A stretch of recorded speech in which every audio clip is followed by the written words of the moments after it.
ndashaka kuvuga ikintu kimwe kimbereye umutwaro kugeza uyu munsi wa none mu bintu byabaye mu Rwanda. Umutima wanjye ubabazwa, urababaye, ugira amarira menshi iyo nibutse abana b'abasore bakomoka ku miryango y'ababyeyi bakoze jenoside yakorewe abatutsi. Bo nta kibi bigeze bakora. N'abana bavutse wenda nyuma ya jenoside, n'abana bari bakiri batoya cyane, ariko bakura bagasanga ababyeyi babo bari muri za gereza, bamwe baracyari mu bihano, abandi gacaca wenda basabye imbabazi, wenda gacaca ibahaye bihano muri za bya byiciro bitandukanye, ariko ukabona batwaye umutwaro nk'aho basa naho bavuga bati kuki twavutse turi abahutu, kuki twavutse batagizemo uruhare.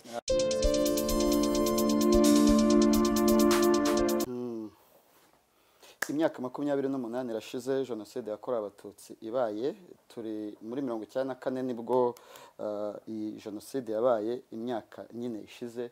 Ariko kandi igishya nuko kuri ishuro neza kuwa gatatu hari muri 1994 abari bakuru barabyibuka, tariki ya 7 Mata 1994 hari kuwa gatatu.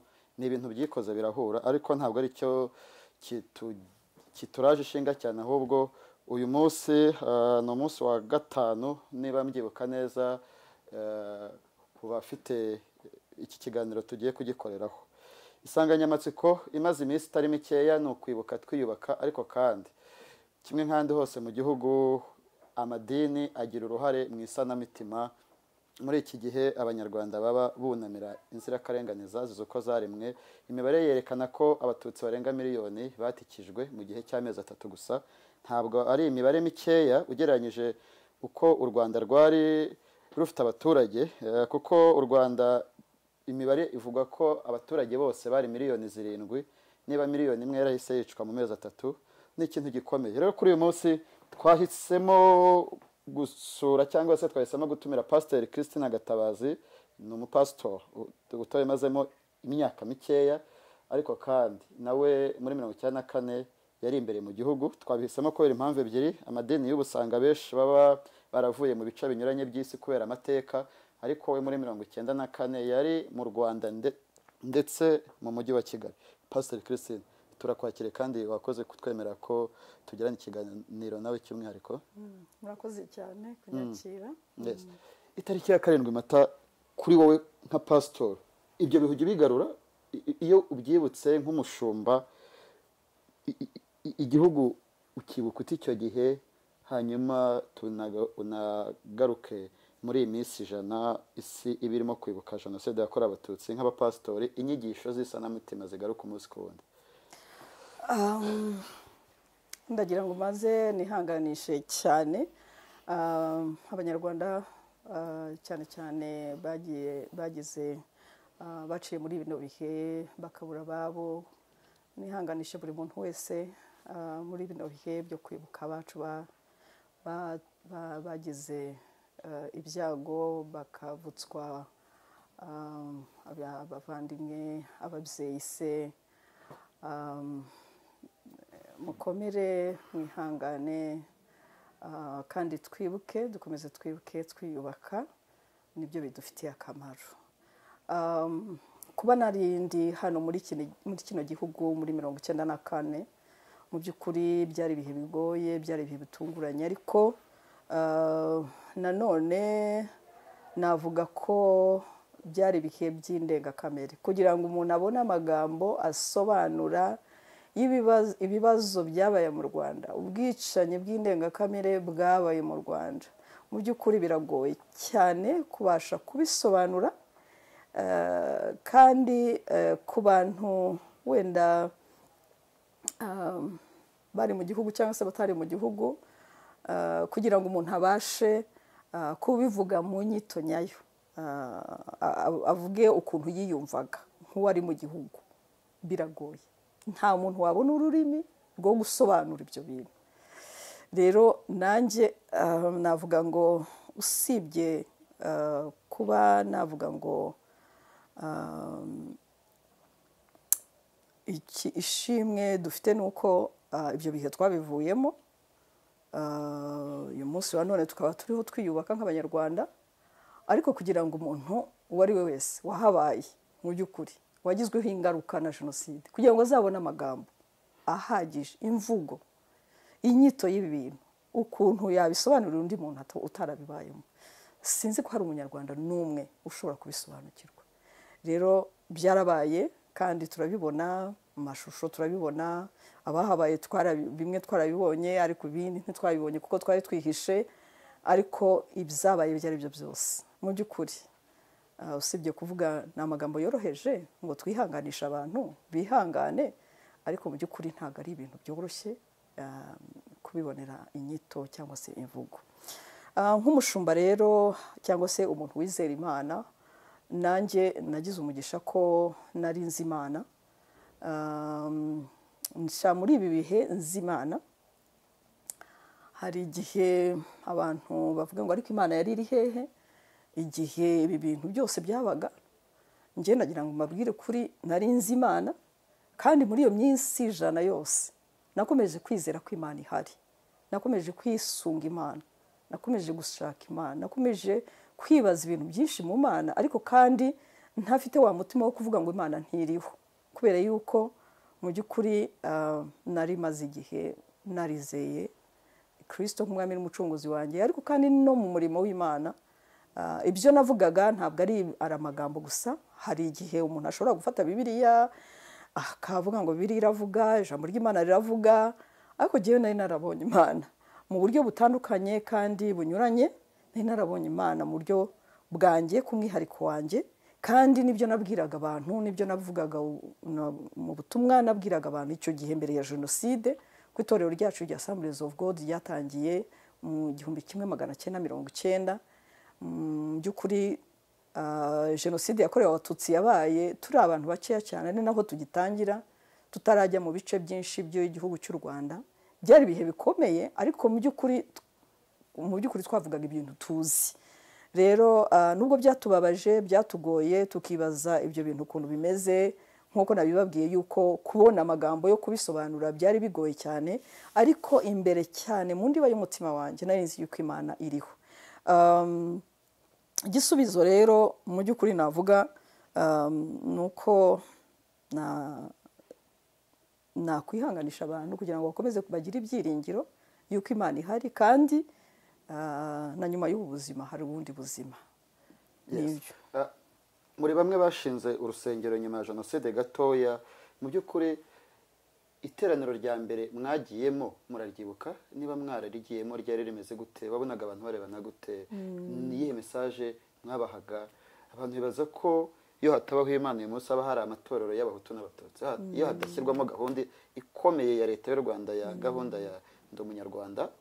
Ntekereza ko haba hari amadini y'abantu bavuye Uganda, ay'Abarundi ari ukwabo, ay'Abahutu ari ukwabo, n'ay'Abatutsi. Mu by'ukuri abo bantu bose kubateranya mu kubaka urusengero, iteraniro rya mbere ryari rimeze gute? Mbere na mbere nuko kuba twaratangiye itorero muri icyo gihe gikoye, muri 90. Murabizi neza yuko mu mateka muri 90 ubwicanyi bw'Abatutsi bwari bwatangiye hirya no hino mu gihugu cyose, hirya no hino. Ngiye kuri jyewe jenoside navuga ngo ni climax, ni indunduro y'ubwo bwicanyi, ariko byaba byarateguwe igihe kirekire, ariko mu by'ukuri byari bihari, kandi ntihagire ubazwa, ntihagire ufungwa, ntihagire ushyirwa mu butabera. Rero twese abari bahari twarabibonaga yuko mu by'ukuri tuzapfa. Hanyuma rero muri 1994 tubonye Imana itugiriye neza, tugacika ku icumu. Iteraniro rya mbere ndaryibuka, twari turi hariya Sopetrade, twari mu gasengero gatoya twari twatangiriyeho guteraniraho. Nagenjeje amaguru kuva i Remera ahantu hitwa mu Bibare, niho hantu abantu bari baducumbikiye, abavandimwe bacu bamwe twasenganaga, dusanga bo bacitse ku icumu, dusanga barahari, ubanza bari mu bantu batahigwaga. Rero baraducumbikira, tuhamara igihe. so ku cyumweru bigeze kubera ko gihe nari umushumba rero nta mamodoka yari ahari abantu benshi barabizi icyo gihe muri 1994 mu kwezi kwa karindwi nta mamodoka nta mabisi ntaki imodoka z'abasirikari zagendagendaga icyo gihe zari nta basirikare nyine cyangwa se zabohojwe abantu ugasanga mu by'ukuri n'abantu bapfunikanije nk'udusinga nuko umuntu uzi kugenza imodoka akayigenza rero public transportation cyangwa se amabisi cyangwa se n'imodoka zitwara abagenzi muri rusange ntabwo zari zihari mu by'ukuri rero ntabwo nari nzi ko hari abandi bacitse ku icumu nabo bene data bari bacitse intege bari baracitse intege pe uwo munsi ntabwo baje gusenga uwo muryango wose ntabwo waje gusenga ariko jyewe nk'umuntu ufite inshingano nk'umuyobozi w'itorero naravuze ngo reka ngende mu rusengero aharaho ndaza gusanga hari abandi bagenzi banjye twacitse ku icumu hamwe numva ngize amatsiko kandi numva mfite inshingano yo kugenda kureba abacitse ku icumu kugira ngo byibuze duhumurizanye dukomezanye n'abamenye yuko bariho ndibuka yuko nabyutse mu gitondo cya kare mviremera mu bibare ndaza n'amaguru nk'imodoka sinayenze inzira z'ubusamo ndazamuka kugeza hano Sepetrade ninjira muri ako gasengero ikintu cya mbere nahasanze zari imbwa zari abantu byari bibabaje cyane nahasanze imbaragasa nahasanze za kapoti abantu abasirikare interahamwe zabaga aho ngaho zahakoreraga ibintu by'amarorerwa ndabireba ngira intimba nyinshi ndarira cyane nta muntu n'umwe wari waza inzu yari ifunguye ntabwo yari ifunze kuko bayiraragamo igihe bagendaga nyine bahunze basize aho ngaho inzira aho nongera ndatekereza ndavuga se nakora iki njya mu baturanyi hari umunyekongo wari utuye aho ngaho hafi noneho ndamusaba niba afite umukubuzo ubwo nta muntu n'umwe uraza ni jyewe wahageze ndakubura muri uwo mukungugu nsuka amazi ndakubura izo mbwa urumva narazirukanye ziragenda ariko ziragenda hari nk'imbwa nk'ebyiri zihisha aho ngaho ndakubura ariko nkakubura mfite amarira menshi ndakubura ese aha ndahaba nyine ndasenga gute ese nta wundi muntu waracitse ku icumu hashize umwanya nibwo nabonye umwana w'umukobwa umwe witwaga Grace araza akinkubita amaso gutya ararira araturika ararira nanjye nongera ndarira hashize undi mwanya haza undi nawe barabakobwa yari umukobwa nawe araza nawe akinkubita amaso gutya ararira ndarira navuga ngo iteraniro ry'uwo munsi usibye gukubura izo za kapote no kumena amazi aho ngaho kugira ngo byibuze izo mbaragasa zigabanuke zitumuke nta kindi twakoze nta mbaraga nari mfite zo kubwiriza ubutumwa nta jambo ryo guhumuriza umuntu nari mfite twese twararize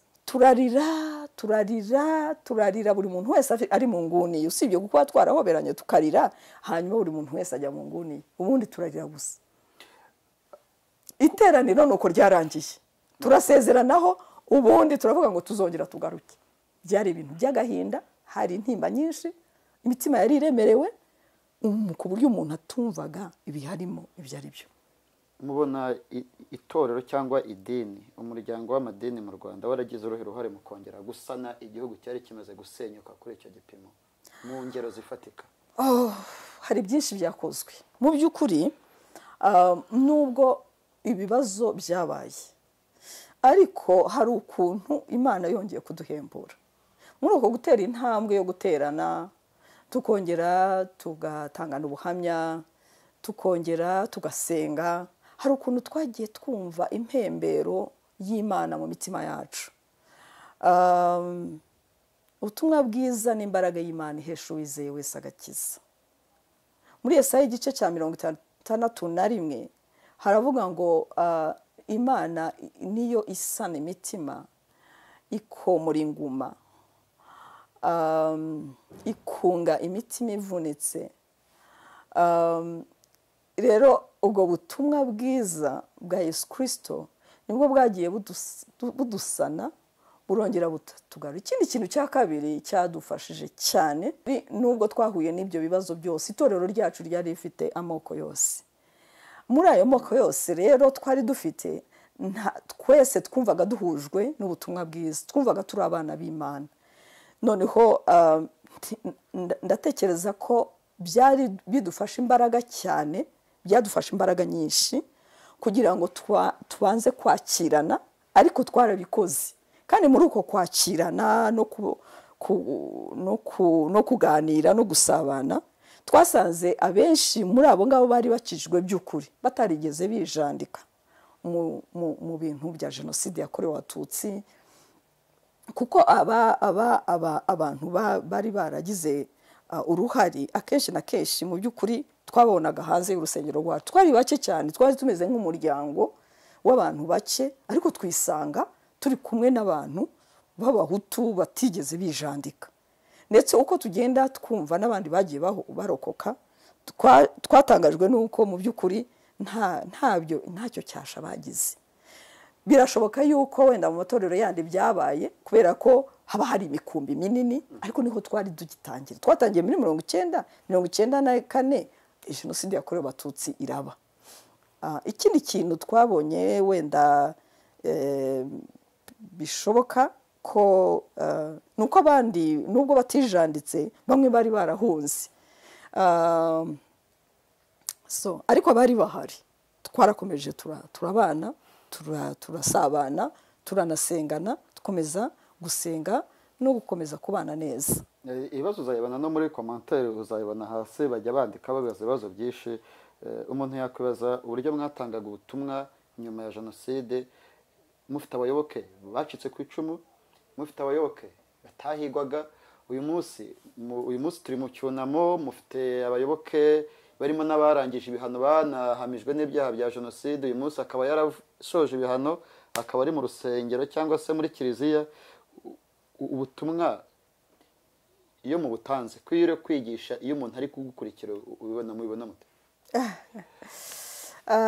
Jewe ndaza kuvuga ukuntu mbyumva ku giti cyanjye. Ikibazo abanyarwanda dufite yaba hanze cyangwa se mu itorero, ni ukutamenya amateka y'igihugu cyacu. Kuko buriya ubutumwa bwiza ushobora kubuvuga, ariko ubutumwa bwiza nubwo ari imbaraga y'Imana ihesha uwizeye wese agakiza. Nta muntu wahinyura cyangwa se ngo ateshe agaciro ibyabaye, kandi abaturanyi baramwiciye cyangwa se wenda n'uwo bashakanye yaramuhemukiye akamugambanira, biragoye cyane. Ariko ntekereza yuko itorero rikwiriye kubifata byombi. Ntidufate inkuru nziza gusa ngo turenzeho, ariko tutagiye mu mizi y'ikibazo kugira ngo abantu bumve yuko Abahutu n'Abatutsi kuva kera babanaga. Iki ni ikintu ngewe mbona ku giti cyanjye, kandi cyanamfashije no mu butumwa bwiza no kwakira amoko yose ku giti cyanjye nk'umuvugabutumwa cyangwa se umushumba. Nuko nagize umugisha ukomeye wo kubana n'ababyeyi bari bazi amateka y'iki gihugu mbere y'umukoroni. Iki kintu rero cyasasiye umutima. Ni nacyo ngewe mbona urubyiruko rw'iki gihe rufitemo ikibazo gikomeye cyane, kuko bari mu ngaruka z'ibyabaye muri iki gihugu, ariko ntibafite imizi cyangwa se ntibafite amakuru ahera ku itangiriro ngo bamenye ngo iki kintu cyazanywe nande, cyari kigamije iki, sibyo? Ariko twebwe ababyeyi bacu barabitubwiraga. Data yatubwiraga neza ko nta gihe na kimwe Umututsi n'Umuhutu n'Umutwa batigeze babana. Yatubwiraga ko izo zari classe économique cyangwa se sociale, ariko amoko y'Abatutsi n'umuco w'Abatutsi n'Abahutu n'amoko yabo yose agaragara muri ibyo bice byose by'Abanyarwanda. Akatwereka ukuntu umukoroni yaje, byose akabitubwira. Ubwo rero ibi bintu bibaye, icyambere namenye neza, sobanukirwa neza, n'ubuyobozi bubi bwakomereje muri uwo murya w'abakoroni. Hanyuma noneho barakomeza babicengeza mu bantu, abantu barangana, abantu bararwana, abantu baricana, abantu bica abandi babahoye ubusa gusa uburyo bashingiye ku buryo bavutse. Icyo kintu rero mu by'ukuri iki kintu ni ikintu gikomeye cyane, ari nayo mpamvu no mu byanditswe byera ugiye kureba Abayisiraheli, ugiye kureba Mose yarezwe na nyina. Mose kugira ngo yumve ko agomba gucungura Abayisiraheli yarezwe na nyina, amuha indangagaciro z'Abayisiraheli, amwereka ubwoko bwe, amwereka aho akomoka, agira urukundo rwa bene wabo b'Abayuda. Urabyumva? Rero ntabwo Abanyarwanda bashobora gukundana batazi neza amateka yabo, umuzi nyirizina, indangagaciro bari bafite, ukuntu babaye. Noneho ngo tugere n'ahantu ubutumwa bwiza buza, kuko bwo noneho burenga amoko y'Abatutsi n'Abahutu, bukatubwira amahanga yose n'amoko yose n'indimi zose n'amabara yose yuko Yesu Kristo yabacunguye. Iki kintu rero ngiye mbona ari ipfundo rikomeye. Abantu baguye mu nyigisho mbi z'ubuyobozi, abantu ntabwo ababyeyi bigeze bamenya amateka ngo babwire abana babo, noneho ugasanga urubyiruko nirwo rwishoye mu bintu by'ubwicanyi, bica Abatutsi. Kandi ntekereza yuko n'abo ngabo urubyiruko sinzi niba babizi neza ibyo bariho bakora, impamvu babikoraga, usibye ko harimo incentives zimwe na zimwe, ni ibintu babacengezagamo, ariko harimo n'inyungu cyangwa se umururumba wo kuvuga ati nuwicaba ukica uyu mubare, uzana indangamuntu, ubundi uragororerwa, urazungura ibyabo, uragira gute. Urubyiruko nuko twinjiye muri ibyo bintu. Ngiye numva rero itorero ntago ryaba mu bujiji bikomeye ngo twirengagize, ngo dufate Bibiliya gusa hejuru. Bibiliya afite umwihariko wayo, ariko noneho n'uwo mateka yacu nk'Abanyarwanda dukwiriye kuyamenya neza.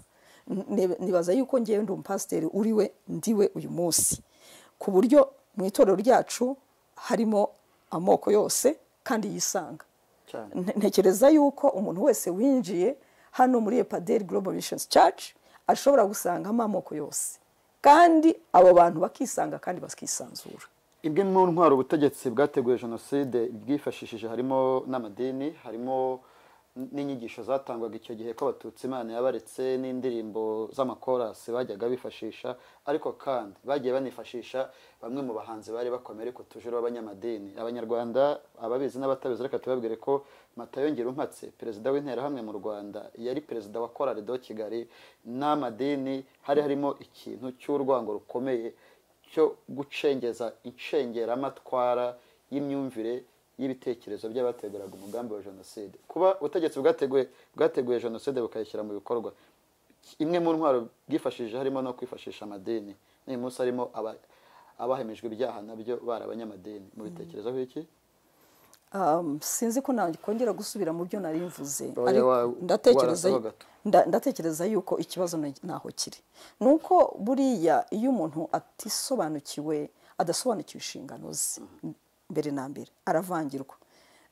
Ntekereza ko amadini yari ariho icyo gihe yaguye mu mutego ukomeye cyane wo gutandukira ubutumwa bahawe, kuko itorero rifite ubutumwa bwihariye. Ubutumwa bwacu, ubutumwa bw'itorero mbere na mbere bufata ku mitima y'abantu, kandi burenga ubuzima bw'iki gihe. Ni ukuvuga ngo ubuzima bw'iki gihe muri Bibiliya harimo iringaniza cyangwa se igihindura ubuzima bwawe kugira ngo ubeho neza uyu munsi, ukunde Imana n'umutima wawe wose, ukunde na mugenzi wawe nk'uko wikunda. Ubu ni ubutumwa bw'itorero. Ikindi ni cya kabiri, ni uko ubutumwa bw'itorero ni uko bwereka abantu inkomoko yabo ko ari ku Mana kandi bakazasubira ku Mana. Ngo ni ukuvuga rero niba abantu bose bararemwe mu ishusho y'Imana, ni ubutumwa dukwiriye gucengeza mu bantu bakabumenya, bagakunda iyo Mana, bagakunda na bagenzi babo. Rero itorero ry'icyo gihe ahantu mbona umutego baguyemo ni uko abantu batandukiriye bakava mu butumwa n'inshingano bahawe bakinjira muri politiki. Abantu bakuru bavuga ko Imana yatahaga ahandi ariko ikarara mu Rwanda. Muri 1994 Imana yataye umugongo ibitugu irigendera ijya muri Kongo, igihugu gicura umwijima. Ntabwo abantu bumva ukuntu mu gihe gito umuntu wavutse waremwe abana mu gihe gito umuntu ahinduka. Kuko niyo ubuhamya baravuga ngo abatwishe twari twarabyaranye muri batisemo, twari twarashyingiranye, kuko abantu bemeze ko Imana kiriya gihe yari yateye umugongo igihugu. ntabwo ariko mbibona kandi si n'ukuri yuko umuntu yahindutse mu gihe gito. Ibintu by'ingengabitekerezo by'urwango rw'ivanguramoko byatangiye kera cyane, byaracengeye mu burezi, byaracengeye ku ishyiga aho ababyeyi babyara abana babo bakajya babacengezamo ayo matwara, no mu baturanyi nubwo abantu basangiraga, nuko abantu burya batwarwa n'ibintu bifatika. Niba naguhaye umunyu nkumva hari icyo umariye, ariko iyo nsubiye mu rugo iwanjye mvuga iki, mbwira icyo abana banjye sibyo? Ibi bintu rero byacengejwe igihe kirekire cyane. Noneho rero ngiye kunavuga nubwo abantu bisa naho muri 1994 hari imbarutso yabayeho abantu bagashyira mu bikorwa, ariko ni ikintu cyabaga mu ndiba y'imitima y'abantu, cyacengejwe mu burezi, abantu barabyigishwa.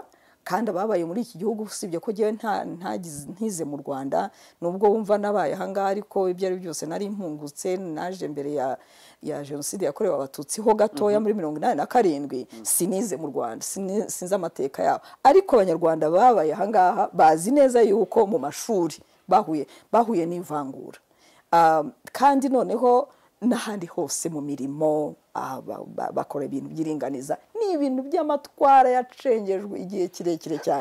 Rero imbarutso ya 1994 yari ugushyira mu bikorwa amabwiriza bahawe noneho gukora, ariko imbere mu mitima y'abanyarwanda harimo iki kintu cy'ivangura ry'amoko. Imana yari ihari? Yego, Imana yari ihari. Abantu bakubaza muri 59 ababyeyi banyu barahunze, nawe uragenda, nyuma uragaruka, iyo wishwe ntabwo ari ko wizize? Ako kantu ntabwo wagatekereje muri jenoside hagati? Nk'ubu naziraga iki? Sinzi niba uvuze ibintu bibiri, sinzi icyo ntangiriraho. Urahera 59 uri mukuru. Iyo uramukuguye mu Rwanda, ntabwo nzi ibyo waje, uko waje mu Rwanda, ubwo umuntu akeneye waragarutse. Abantu bari barahunze, sindi mukuru ariko ndabizi, bazaga mu Rwanda bameze nk'abacengeza, akarara kwa runaka, hatagira umuturanyi umenya ko yaharaye agasubirayo bucengeza, akaza gucengeza agasubirayo bucengeza. Nk'ubu iyo uramukuguye mu Rwanda, ntabwo abantu bari kuvuga abavandimwe bawe bati buriya yajyaga. Nibyo, icyo cyo uvuze ni ukuri, ariko kuko nakubwiye ko ababyeyi banjye bari barahunze muri 59 batubwiraga ikibazo cy'u Rwanda, kuko ni nacyo cyatumye bahunga bakajya mu mahanga, ndetse badashobora no kugaruka. Nanjye byarangoye cyane. Njya mbivuga kenshi mu busengero, nawe ujye ubyumva, nuko hashize imyaka 3 yose igihugu cy'u Rwanda kitaranyemerera kuba mu Rwanda ngo mbane n'umugabo wanjye, twashingiriwe muri Tanzania. Ubwo rero ikibazo nari nkiziho gatoya, nubwo ntari nzi bizaba muri 1994, ariko data yarambwiye ngo kugiye kugwa mu ruzi kandi urwite kiziba, ngo ariko ngo kuko naguhaye Imana, ngo nguha Kirisitu, niyo mpamvu nakwise Christine. Nuko yavuze, arambwira ati Imana izakurinda. Noneho rero jenoside ibaye, umugisha w'ababyeyi urafata pe. Yabasenga atasenga, yarasengaga mu buryo bwe, yigeze no kuba umufurere, ibyo ari byo byose yarazi, iyobokamana yararirimo, ibyo ari byo byose. Ubwo urumva nanjye ariko nari mfite Imana yanjye, nzi tubana tugendana, none mbere yuko mfata icyemezo cyo gushakana n'umugabo wanjye nabanje gusenga Imana. Kandi muri uko gusenga Imana nemejwe n'umutima wanjye neza yuko ngomba gutaha nkaza mu Rwanda, nkabana n'umugabo wanjye mu Rwanda. Ubwo rero iyo Mana muri icyo gihe cya jenoside yakorewe abatutsi, nari mfite ukuntu mvugana nayo direct pe. Uyu munsi irari ihari rero, nyuma y'imyaka 28, nyuma y'uko igihugu cyagiye gihembuka kikazuka, hari umuntu wavuze ngo u Rwanda rwarapfuye rurazuka. True, uwari mu Rwanda koko rwarazutse. Muri iyi myaka muvuga iki? Kuko hari abana babyumva nkanjye umbwiye intambara yo muri 70 intambara yo ku Rucushu, mba numva ari ikinamico, ariko wari uriho we abyumva kabiri. Abari mu Rwanda 59 babyumva kabiri. Ariko umwana wavutse nko mu 2000, uhuza gute uwo munzani muri iki gihe cyo kwibuka umwana utarabaye muri jenoside n'uwayibayemo? Uyu munsi ubutumwa mufite bubarangaje imbere muri iyi minsi 100 mubona muzitsaho muzagaruka kuki? Ndashimira Imana kuri leta y'ubumwe kuko ifite uruhare rukomeye rwo kuvuga amateka, gutanga ubutumwa bugaragaza cyangwa se gutanga education kugira ngo abantu bamenye amateka y'igihugu cyacu. Abana b'iki gihe bakwiriye kumenya amateka ariko nyayo atari yayandi atariyo atagamije atagoretse ngo aganisha abantu mu macakubiri. Icyo ngicyo rero turagishimira leta y'ubumwe kandi iragerageza uko ashoboye kose. Wenda byakongererwaho nk'uko bamwe babivuga kandi nanjye nabishimangira, no mu burezi hari hakwiriye kuba curriculum igaragaza mu by'ukuri amateka nyayo kandi hakabaho ibitabo bisobanura ibyo ngibyo. Icyo nicyo kimwe kuko ntabwo ushobora kurenga kuri icyo ngicyo ngo noneho uvuge ubutumwa bwa Bibiliya budahuza n'amateka y'u Rwanda cyangwa se umunyarwanda. Ibi bintu bigomba guhura kuko turi amahanga, turi ishyanga ryihariye rifite amateka yihariye kandi byatubayeho byatugizeho ingaruka, rero tugomba kubihusanisha n'amateka yacu. Ikindi cya kabiri ni uko mu by'ukuri nyuma yo kumenya ukuri kw'amateka y'ukuri no kumenya imva n'imvano y'ikibazo cy'u Rwanda ko kitaturutse ku banyarwanda ubwabo, ari ikibazo cy'ubukoloni. Kandi n'uyu munsi wa none urabibona yuko n'andi mahanga yabanje guhakana ko jenoside itakozwe. Abanyarwanda barabizi ko jenoside yakozwe kandi yateguwe igihe kirekire, ariko abanyamahanga barabyanze kugeza igihe mu by'ukuri babyemejwe nuko amateka ntushobora kuyasiba, ntushobora kuyahakana, kandi leta yabishyizemo imbaraga nyinshi. Urubyiruko rero bakwiriye kumenya amateka rwose, abana bacu twabibabwira, abantu bakiri bakuru. Icyo ni kimwe. Icya kabiri ni uko koko mu by'ukuri dukwiriye kuvuga ubutumwa bwiza bumeshe budafite kubogama hariho hose kugira ngo abantu bamenye ijambo ry'Imana neza, tutakora nk'amadini y'ubushize nanone yagorekaga ijambo ry'Imana babishyira nanone muri ibyo bintu by'amacakubiri kuko barabikoze. Hari aho bavugaga bati Imana yaravuze, bagahanura bati Imana yaravuze ngo abatutsi ngo yabaretse, ngo ibintu nk'ibyo ngibyo, hakaza n'amakorasi, hakaza n'ibiki byose. Twe dukwiriye gushyira ijambo ry'Imana mu kuri rituma abantu bose bumva ko ari abantu bafite agaciro, baremwe mu ishusho y'Imana, kandi icyaha ni ikibi uko aho kiva kikagera ni kibi, yewe ni ikivangura nacyo ni icyaha. Abantu bakubaza ikintu gikomeye, igihe cyanyu hariho ubuhanuzi n'iyerekwa n'ihishurerwa revelation. Ni Yona Imana yabwiye ko hagiye kuba umwuzu. Niyo ninde Nowa Imana yabwiye ati bwira abantu ko nta muntu wigeze abwira abatutsi ko bagiye kwicwa. Byarabaye baratinya, hari ababibwiwe ntibabivugira mu ruhame. Uyu munsi hari uwakwikubita mu gatuza akavuga ati nyamara nari narabivuze. How? Ikibazo sinagisubiriza abanyarwanda bose, ariko nkurikije ibyo jyewe nabashije kumenya nuko aba bahanuraga ubwabo bari bafite amoko mu mitima yabo, bari bifitiye ivangura.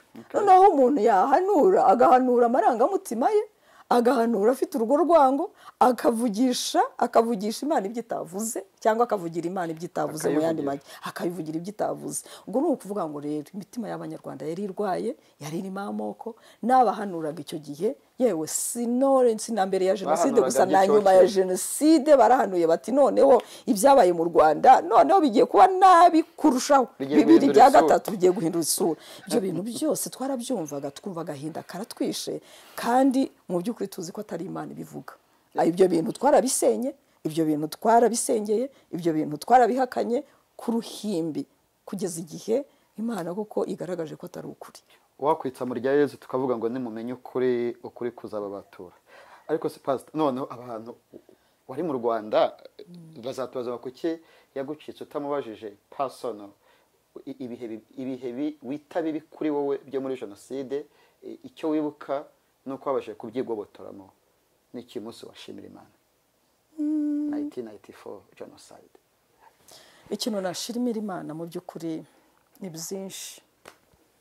Kuba nararokotse ni ikintu gikomeye, kuba nshobora kuvuga uyu munsi wa none nkabasha kubona n'abavandimwe banjye, nkabasha gukomeza umurimo w'Imana, nkabwira ubutumwa bwiza abanyarwanda, ndi n'umuntu waciye muri ibyo bintu nkabona Imana, ni ibintu ugiye bifite agaciro ku mutima wanjye, kuko abenshi basubiye inyuma baravuga ngo nta Mana yari ihari ntaki, ariko jyewe ntabwo ariko mbitekereza, kubera ko icyaha nicyo cyatumye Kristo yicwa ruriya rubozo. Akora kibi, yakijije abarwayi, yavuze ubutumwa bwiza, yagaburiye abashonji,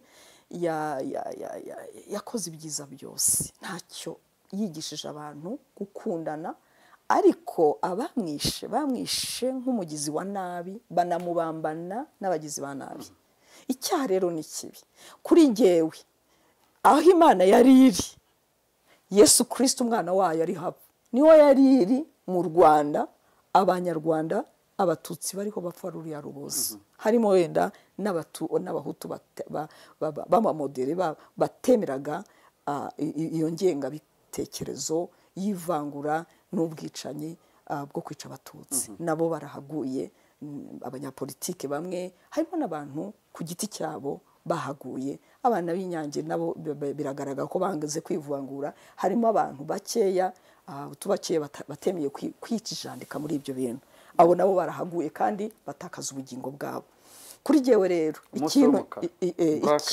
ikintu reka mbanze mvuge ikintu jyewe nshimira Imana kugeza uyu munsi wa none gikomeye, suko nacitse ku icumu ngo negupfa, nuko Imana yarinze umutima wanjye na nyuma ya jenoside sinumva urwango no kwihorera cyangwa se inzika yo kwanga abahutu kugeza uyu munsi wa none. Icyo ni igitangaza rero, mvuga ngo ni igitangaza gikorwa cyakozwe mu mutima wanjye n'ubutumwa bwiza bwo kumenya Imana by'ukuri no kumenya Yesu ku mwihariko wanjye, kuko Yesu ari hemukirwa ariko umusaraba nibwo yatanze imbabazi, aravuga ngo bababarire kuko batazi ibyo bakora. Icyo kintu rero ngewe ngishimira Imana, nkumva umutima wanjye ni muzima kugeza uyu munsi. Yego ndababara, nkumva ngize agahinda, ariko nkumva umutima wanjye ntabwo unyemerera kwangana cyangwa se kuba nagira inzika no kwihorera. Ngewe icyo ngicyo nicyo gitangaza. Numva nubwo naciye muri iriya minsi 100, nkabona akagambane, nkabona abashaka kunyica, nkabana bantera, Imana ikakinga ikibaba, ariko umutima wanjye wabaye muzima. Wagize umutima w'imbabazi, ntabwo ugira benshi. Uvura gute ihungabana bamwe mu bayoboke mu biyobora? Muri Kiliziya Gatolika habaho intebe ya penitesiya, ukagenda ukabwira padiri narishe, nakoze ibyaha, narasambanye, naraye nibye, akakubikira ibanga akagusengera. Wigeze ugira amahirwe yo kugira abantu bagufungurira umutima bakakwatura ibintu bifitanye isano na jenoside yakorewe abatutsi, umuntu akaza akirega, kuko n'ubu hari kampeni isaba abagize uruhare muri jenoside kwirega bakanemera icyaha kugira ngo bababarirwe banagabanyirizwe ibihano? Wigeze ugira amahirwe yo kubona umuntu azakubwira ati pastor nk'umushumba nushaka ufungisha ariko ndasaba imbabazi n'ibi? Icyo ni icya mbere. Ubasha uhangana ute n'abana bacitse ku icumu mu buryo bw'ihungabana, ubakaruma gute muri situation? Ku giti cyanjye mu by'ukuri ntabwo nari nahura n'umuntu nyaturira ko yishe, cyangwa se yaba yarasahuye, cyangwa se yaba kanyaturira, ariko ntabwo nzi impamvu kugeza uyu munsi wa none. Ariko mu itorero ryacu dufite amoko yose, nubwo tutakihaye intebe, twese turi Abanyarwanda. Ariko abantu bagiye bagira, tuvuge nk'ibyago, bagafatwa ku ngufu, bagabura ababyeyi, bakabura bacitse ku icumu, bakahura n'ibikomere bikomeye cyane. Abo ni benshi twagiye dufasha. Cyambere gusengana nabo, icya kabiri ni ukubatega amatwi ukabumva, kandi ukabumva by'ukuri, ukababarana nabo, ukagerageza kubumva no kubakira. Icya gatatu ni ukubaha ihumure ry'ijambo ry'Imana no gusaba Umwuka Wera kugira ngo abikore, kuko ni umurimo udakorwa n'abantu. Mu by'ukuri ni umurimo Umwuka Wera agomba gukora, wo kunga imitima, kuko nta muntu ushobora kwibagirwa ko yapfushije umubyeyi we cyangwa se yasigaye ari incike ari umwe. So ikindi ni ukubakunda no kubafasha mu buryo bufatika, wakumva yuko nyine hejuru y'ijambo hari ikintu gifatika cyamuhumuriza, mu ngorane ze, mu bibazo agenda ahura nabyo, akumva byibuze hari umuvandimwe, hari n'umubyeyi ashobora kwisanzuraho. Hari nk'abafashwe ku ngufu, akaza akambwira ati nafashwe ku ngufu bangira gutya, abantu nk'abacumi bafite na infection n'iki. Ubwo icyo gihe habaho kumuvuza, icyo gihe habaho kumuhumuriza no kumukomeza, kandi barakize. Barakize, barababariye. Imana yakubwiye iki nyuma ya jenoside? N'uyu munsi iryo jambo rikaba ukirigenderaho ko bitari byoroshye, ariko hari ijambo riza nk'umurokore? Sinzi niba navuga ngo nyuma ya jenoside, ariko wenda ibintu byinshi Imana yavuganye nanjye muri iki gihe nari ndiho nca muri ibyo bibazo. Yakubwiye ko uzabaho, kubaho byo yabikubwiye?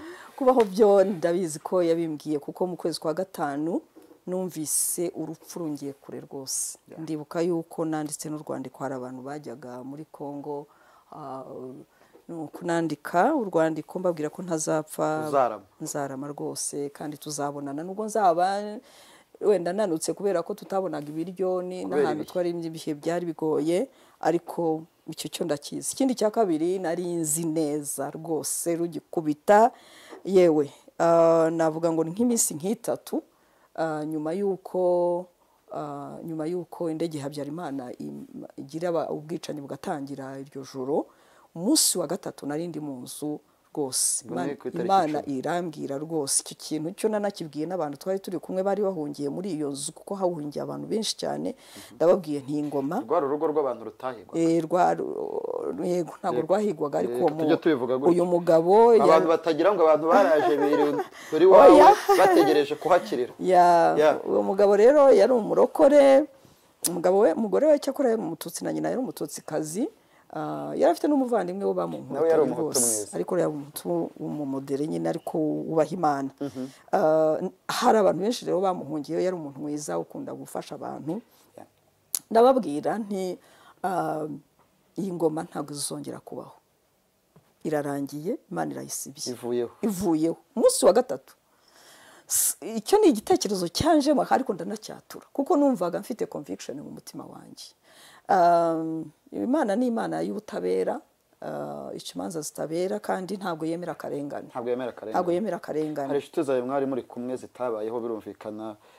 Hari nk'abantu ujya wibuka ukumva urababaye ukurikije ibikorwa byabo bakoraga icyo gihe batabashije kuvuga. Pastor Christian, ni umwanya kugira ngo abantu uvuge uti natwe dufate umwanya wa mugani tubibuke ko turi no mu gihe cyo kwibuka jenoside. Inshuti zawe wibuka ni bande? Ntabwo nabavuga mu mazina bose, kuko ni benshi abantu twasenganye, ariko ni abantu nari nzi ko bakunda Imana, ni abantu nari nzi ko bubaha Imana, ni abantu b'inshuti twasenganye nkabona imitima yabo ari iyo kwizera by'ukuri.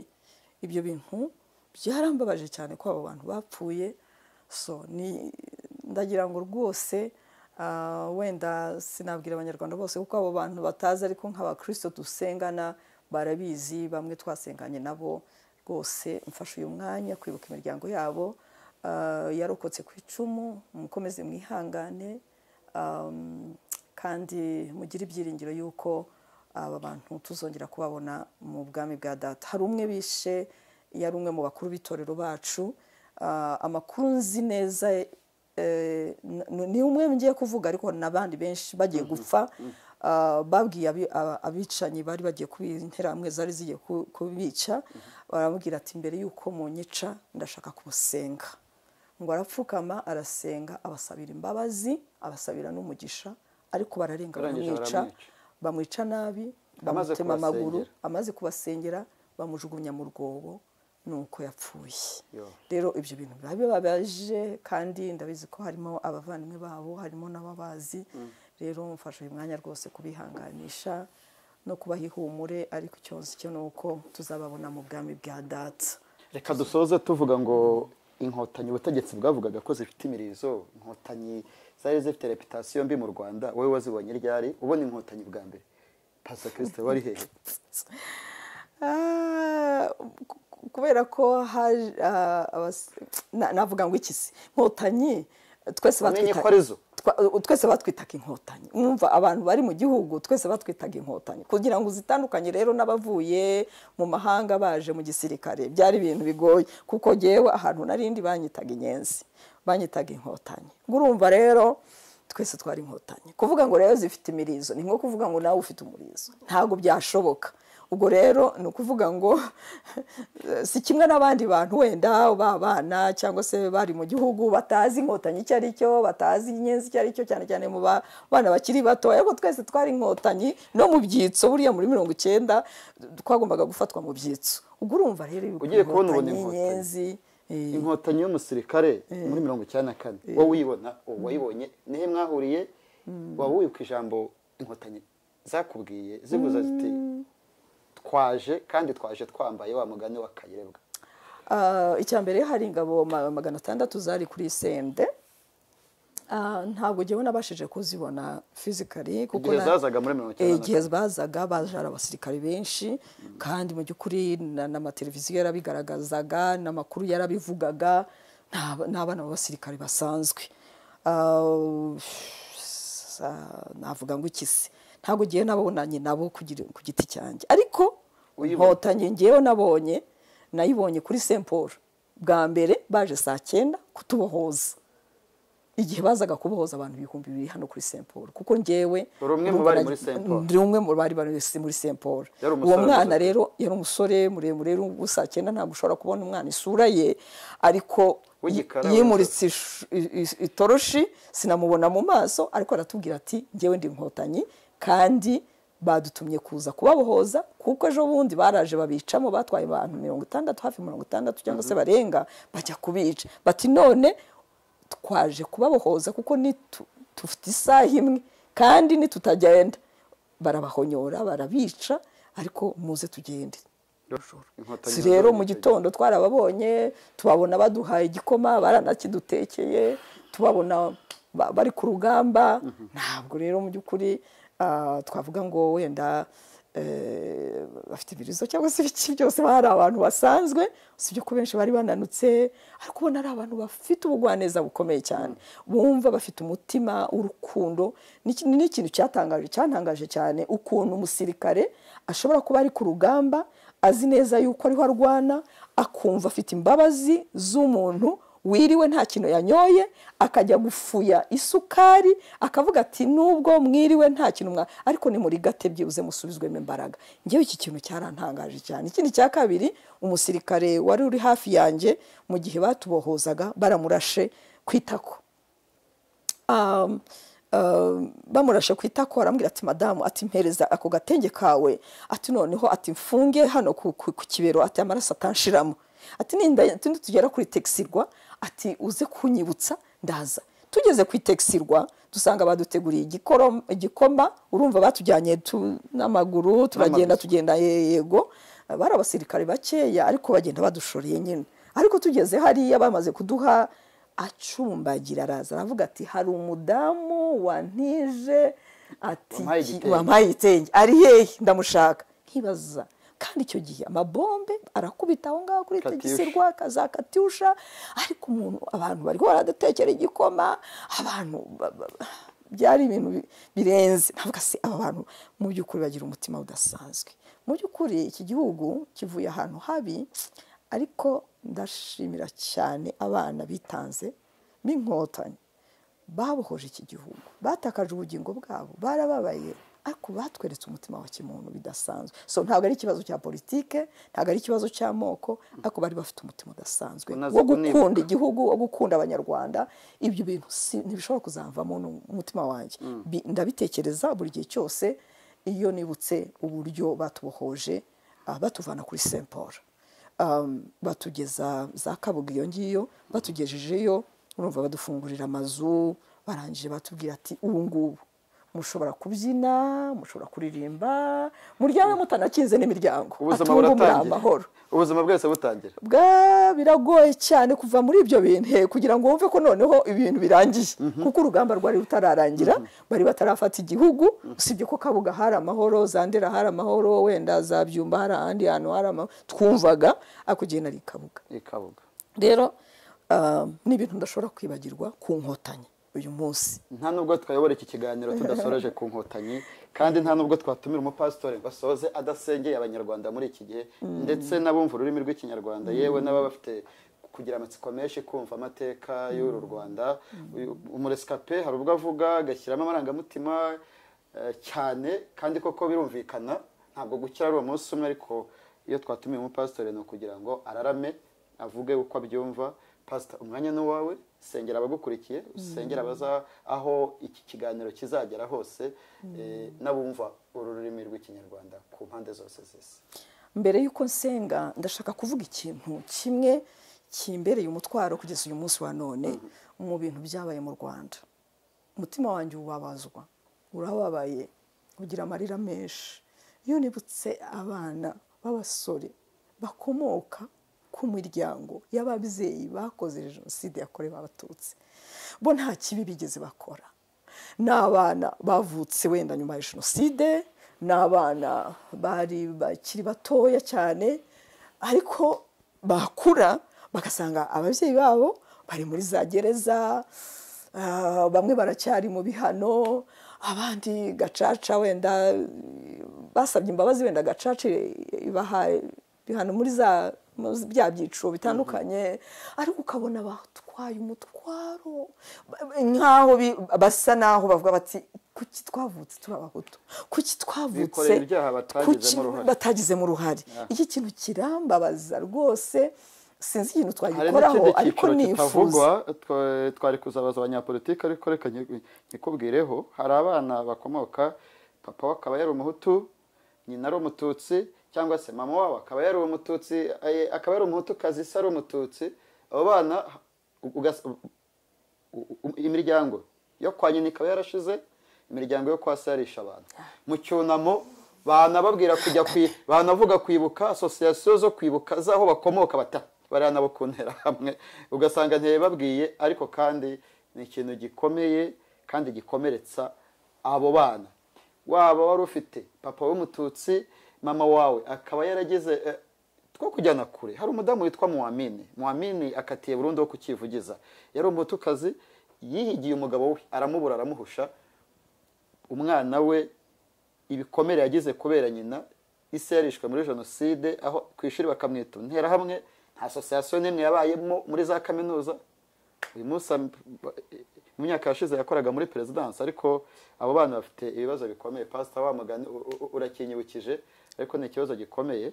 Ubwo wa mugani ni munasenga nabo gusa icyo nababwira nuko Imana ibakunda kandi bafitiye umugambi mwiza, kandi abantu bazima b'Abanyarwanda hamwe n'ubuyobozi bwacu, ntekereza yuko hari icyo ni urugendo rwo kusana no kunga Abanyarwanda, ariko ni urugendo ruzakomeza, tutazi igihe ruzarangirira. Gusa njyewe nababwira yuko turabazirikana, turabatekereza, kandi aho tuzashobora tuzabakira mu mitima yacu. Ubwira kandi kantu utaruzi, iyo uri umwana w'umuresika, iyo uri umwana ukomoka kuri abo babyeyi, iyo uhuye tuvuge n'abaresikapi, kandi bazi yenda ko mama wari umututsikazi, umuryango wanyu washize, yagiye kukuranga, akuranga ahereye kwa so, kugira ngo itsinda ryaba ariko no kwa runaka, kandi azi neza n'umuryango wa mama wawe. Waba uri umwana ufite umupapa wari umututsi, ariko mama wawe yari umutukazi, yajya kukuranga ati uhise umwana wa mudamu runaka, wa wundi ukatiye burundu, wa wundi umwana agatahana ibikomere. Pastor, ntabwo nari mbyiteguye ko iyo suje tuza kuyivugaho, ariko nayivugaho byinshi, nta nubwo twanayirangiza tunayivuze, iranagoye, iraremereye. Ariko nashaka kuvugisha ukuri ku mutima wanjye nk'umushumba, kuko aba bantu bose Imana yabashyize mu maboko yacu, kandi nabo bakwiriye gusanwa, bakwiriye gukundwa no kwakirwa, kugira ngo tuzagire igihugu cyiza ejo hazaza. Nuko ingeri z'abantu bose bitabwaho, kandi tukumva ikibazo cyabo nk'uko kiri, hanyuma bakakirwa muri sosiyete, kugira ngo byibuze babashe gukira. Twe kurenzaho, twe gusibasiba, ahubwo tuvugisha ukuri, dusase inzobe, tuvugisha ukuri, kuko twese turi ababyeyi, ariko kandi noneho ni bamwe muri sosiyete nyarwanda. Tuvuge ko rwo Rwanda wifuza. nirwo Rwanda nifuza Urakoze jyewe. cyane. nuko abanyarwanda bose tubana amahoro, kandi sinzi ukuntu tuzabigenza, ariko ni bimwe mu masengesho nsengera, nsengera abagizweho ingaruka na jenoside, abakorewe abatutsi, n'icyo cyiciro n'ibyo byiciro tuvuze aho ngaho, nabyo ni ibyiciro byo kwitabwaho cyane. Murakoze cyane. Reka dusenge Imana. Mana Data nyir'icyubahiro, turagushimiye, umwungeri mwiza n'umutahiza w'intama zawe, ni wowe wemeye gutanga ubugingo bwawe ku bw'abanyabyaha. Wowe nta kibi wakoze Mwami Yesu, ahubwo ni twebwe twabaye abanyabyaha, ndetse Mwami ibyaha byacu byagaragaye mu myifatire yacu, mu bikorwa byacu n'amagambo yacu. Rero igihugu cy'u Rwanda turakikuragije muri uyu mwanya. Ibibazo biracyari byinshi, ariko utwemerere tugushimire intambwe ikomeye udukuyemo.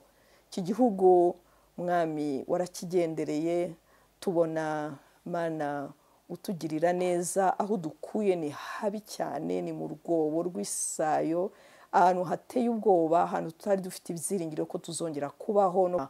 Ariko turagushimira, tugushimiye ubuyobozi waduhaye. Ijambo ryawe riravuga ngo ni wowe ushyiraho ubuyobozi ugakuraho ubundi. Turagushimira kuko Mwami Imana nyir'icyubahiro washyizeho ubu buyobozi, Mwami Imana nyir'icyubahiro, ukaduha umuyobozi waturangaje imbere, Perezida Kagame, hamwe n'abamufasha bose, Mana kugendera mu murongo w'ubumwe no kwiyunga kw'abanyarwanda ndetse n'iterambere. Turabigushimiye. Ibyakozwe rero biragaragara, turagusaba kugira ngo ubahe umugisha, kandi ibitarakorwa nabyo Mana turabiguhaye, harimo n'ibi bibazo by'urubyaro cyangwa se urubyiruko, abana bavutse mu buryo butandukanye nk'uko tubivuze, abavutse ku babyeyi bakoze jenoside, abandi bavutse ku babyeyi batandukanye, bamwe bagize uruhari, abandi bataragize uruhari, biciwe kandi bagashiraho. Ibi byose ni ibibazo dufite, turabikuragije Mwami Imana. Turabizi ko watangiye umurimo mwiza, ni nawe uzawusohoza. Ntacyo twabikoraho uyu munsi wa none, ntacyo turiho tubona, kuko ni urugendo rwo gukira no kwigisha, ariko turagusaba kugira ngo aho Mwami Imana dushobora gukora uzaduha ubushobozi bwo kubikora, ndetse Mwami Imana nyir'icyubahiro uzaduhe n'imbaraga n'ubwenge bwo kugira icyo tubikoraho mu buryo bwose, ari itorero ryawe, ari ababyeyi bari muri kino gihugu, ndetse n'ubuyobozi, twese dufatikanyirije hamwe dusenyera umugozi umwe Mana, kugeza igihe tuzabona iki gihugu cy'u Rwanda gihinduka ishimwe mu mahanga, kigahinduka umucyo. Turagushimira rero kuko wumvize gusenga kwacu, ibyo tutagusabye ubiduhera ubuntu gusa, mu izina rikomeye, izina risumba n'andi mazina yose, izina rya Yesu Kristo umwami wacu. Amen. Amen. Twaganiraga na Pastor Christine, umushumba mu rusengero rwa Assemblée de Dieu ya Kimihurura. Twamubajije byinshi by'umwihariko byitsaga muri ibi bihe igihugu turimo. Ikiganiro cyagarutse cyane kuri gahunda zo kwibuka ku inshuro ya 28. Abantu bari bamenyereye ko nyuma ya saa sita haba ibiganiro muri iyi minsi yo kwibuka, ariko leta n'abandi bafite aho bahuriye no kwibuka basabye abanyamadini kuzajya bitsa cyane kugira ngo bagarure mu nyigisho z'isanamutima. Njyewe nitwa Jean Paul Nkundineza. Umutumirwa w'umunsi yari Pastor Christine Gatabazi wa Assemblée de Dieu ishami rya Kimihurura. Imana ibarinde mwese.